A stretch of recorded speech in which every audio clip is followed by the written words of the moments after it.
Australia. We are here at Warwick Farm for the Nutrien Standardbred Yearling sale, first for 2023, and I'm rapt to catch up with Alan Parker. Firstly, Alan, welcome.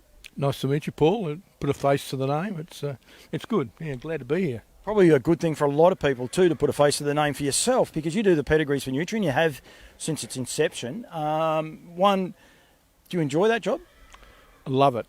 Absolutely love it. Don't tell Mark, but I do it for nothing.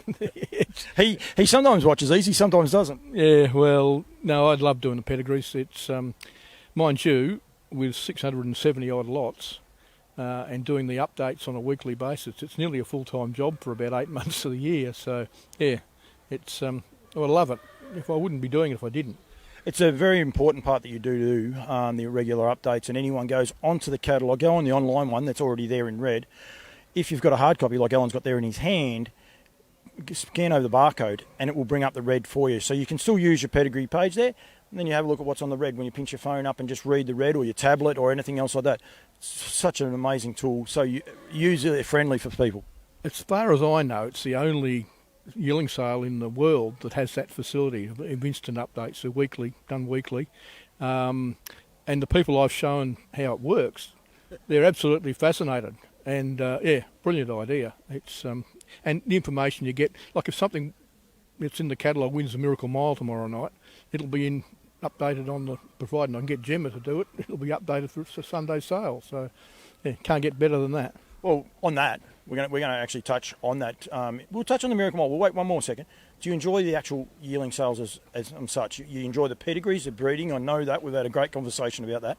But what about the actual yearling sales themselves? Do you enjoy that part of it? Yes, I do. It's fascinating. The New Zealand sales a couple of weeks ago, I had it on in the background when I was working. And my wife used to run the yearling sale company in Perth for a couple of years. And so, yeah, it's a lot of hard work, yearling sale. But at the end of the day, satisfying like you wouldn't believe, yeah. The stress levels go up. I can vouch for that right here at the minute. They do get, we've got 2 days to go, and we've got a parade on tonight. So there is a lot going on in as far as that goes. But I think they're exciting. It's also Miracle Mile weekend. How convenient is that to work for you? Oh, terrible, isn't it? Absolutely terrible. As if you didn't have a good enough excuse to come to Sydney, you got the Miracle Mile on as well, and the Derby. It's a brilliant night of racing. And a 2-year-old. You were saying there before about pedigree updates. That 2-year-old race could throw you into a whole spin, because I think it's about 10:30 at night, and there could be some major updates to this page as well. It's a Group 3 event. If it was tonight, it'd be a problem, because I'm... Well, you're Perth. Yeah, I know. And but tomorrow night will be good. Oh, Perth, yeah. I don't know there's anything in that race there that'll affect the pedigrees here, but... Perth same weekend. They got the yearling sale this weekend, and clashes with this. But no chance of me going there. I'm going to come here. Now, I like my history. People know that. You like your history. You love your history. There'll be one other bloke salivating in this, Noel Ridge. He'll be watching it. He'll be like, yeah, I want to be. There's a few others. I shouldn't say that, actually. There's quite a few of us that enjoy it. A good mate of mine, John Peck. Yeah. And good mate of Noel Ridges. And tomorrow night I'm going to be interviewing Rex Hocking about Reichman, because it's 50 years since he won his Miracle Mile. So before the first race tomorrow night, I'm going to be able to spend 5 or 10 minutes down there just having a chat to the young man about his recollections of it and that. But you've actually brought some Miracle Mile history with you to the New South Wales state. Yeah, my wife's father was a trainer driver called Bernie Cushing, who won 3 WA Pacing Cups as a trainer and driver, and he took me to Melbourne for the Inter-Dominion in 70. Ran 4th in the final, and the stewards gave him a holiday for. He was trying to find a run. You can't blame the bloke, so he couldn't drive it, but he did get an invite to the Miracle Mile the following week, and. Bernie had a stable hand in Perth called Kevin Newman. Oh, he goes okay. It went all right, yeah. And so Bernie gave Kevin the drive on Dainty's Daughter, in the first West Aussie horse to start in the Miracle Mile was Dainty's Daughter. And Bernie gave his stable hand a drive. Wouldn't happen these days, would it? Oh, I don't know. I read somewhere about someone's got to drive in the Derby tonight. That trainer's attitude was he got qualified for the final, so he can keep the drive. So. It's good. It's great. It's good, yeah. It is a great sport that we have. I think we undersell it. I think some of the great stories we know that happen in it. There's so much good in this sport that a lot of people just forget about, I think. Yeah, and that's the thing about the Miracle Mile. I don't know who's the best, Catch a Wave or Captain Ravishing, but it's all people want to talk about. We've got a Miracle Mile with 3 or 4 realistic chances, which is the way it should be. You don't want a $1.05 standout. You want a contest. I think it's a great race because there is a lot of intrigue, expensive ego. Unfortunately drew the car park, but he's just a champion horse. And then we've got the mare, Braveview Kelly. Yeah. The intrigue that she brings to it. Loris and Bloodstock have got 2 horses in it, like Honolulu Bay. He was had no right to win last week. And he won with arrogance. It's just a great race, isn't it? Yeah, and Honolulu Bay's just grown a leg since they've backed him off out of the gate and let him settle. He's going to be huge, hard to beat. But you can make a case for 3 or 4 others very easily. It's a sensational race. What about the mare in the history? I can remember the history of it. Taylor made Lombos, and there's trying to think of the mare from New Zealand. The Butts had, but always Blossom Lady. Yeah. It just adds that little bit of intrigue to a Miracle Mile because they're the superstar mares that are always basically being hunted by these mares, as is Braveview Kelly has been this year.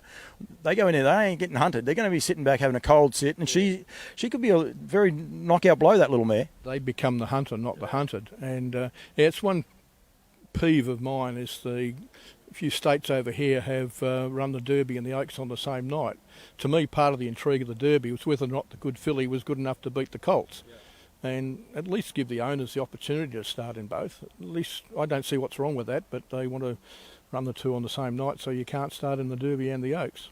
Want to mix big good mares. Was it Taylor Made or was it the other mare? I'm trying to think. She actually won both in one year, I reckon. I'm trying to think which one it was. But it hasn't happened for a long time, that's for sure. No, it hasn't. It's funny, I was talking to Ross Oliveri a couple of months back, and he had a mare that won the Derby over here, Gliding Princess, I think. Yep. And, he's a bit the same way. He'd like to give his filly a crack against the Colts. You can in Perth, but you can't in Sydney and Melbourne. So. You can in Sydney, no, you can't because they didn't get to run in the heats. Good point. Yeah, that's right. They run them so you can't find out how good your filly is. And you imagine the value of a broodmare if she'd beat the Colts in the Derby. The trotters get it. You get it quite a lot in the trotters, and and you're right. It meets double lot of black type, and it makes them for a good selling point. You've done a lot of pedigrees. I'm not going to ask you for your best, but what's one that sort of, since you've been doing it, and you're just like, well, that just keeps giving. It doesn't have to be, what's going to be the sale topper, but is there a couple of pedigrees that always, they just consistently get winner after winner each week after week? I like 91. There's been a lot of updates to that. 98 is, I can't wait to see him. He's by betting line out of Dam of Max Delight and co. She hasn't missed. Every foal's been a winner. She's got a Australian 2-year-old a year, an Australian 3-year-old a year, and she was an Australian 2-year-old a year herself. And betting line over Art Major mares, the first crop of just 4, there were 10 mares by Art Major foaled to betting line. 8 of the 10 are winners. That's 80%. And 2 of them have earned over $100,000. So I reckon betting line, I think of it. Lady Amophilia.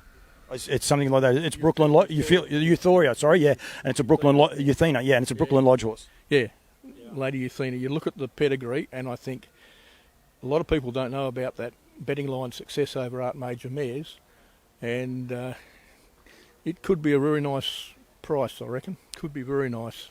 Definitely a lot of intrigue going. Well, the best 2 foals are both by Bettor's Delight, and Betting's Line's the son of Bettor's Delight. So the blood's there. Whether it clicks, we'll find out. Mark Barton's seen the horse and he was blown away. So you're not going too bad. I'm going to let you go. You've had a long trip. Your wife needs to be fed. But thank you very much for joining me. Thank you for what you do with the catalogue. I think it's great. And thanks for coming across here. You're not the first West Australian though. I just interviewed Mouse Brennan. I just did an interview with him beforehand. So it's good to see you guys all over here in droves. You talk hockey or horses? I told him that 2 of us were an Olympian. One of us was an Olympian and the other one's no good. And he had to think about it for a minute.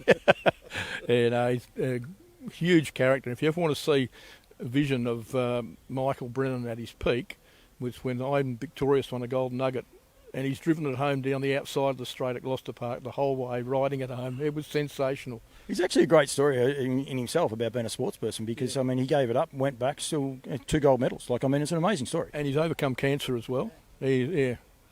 character, absolute character. Great story. All right, mate. Thank you very much. Enjoy the weekend. I'll see you out at Menangle tomorrow night.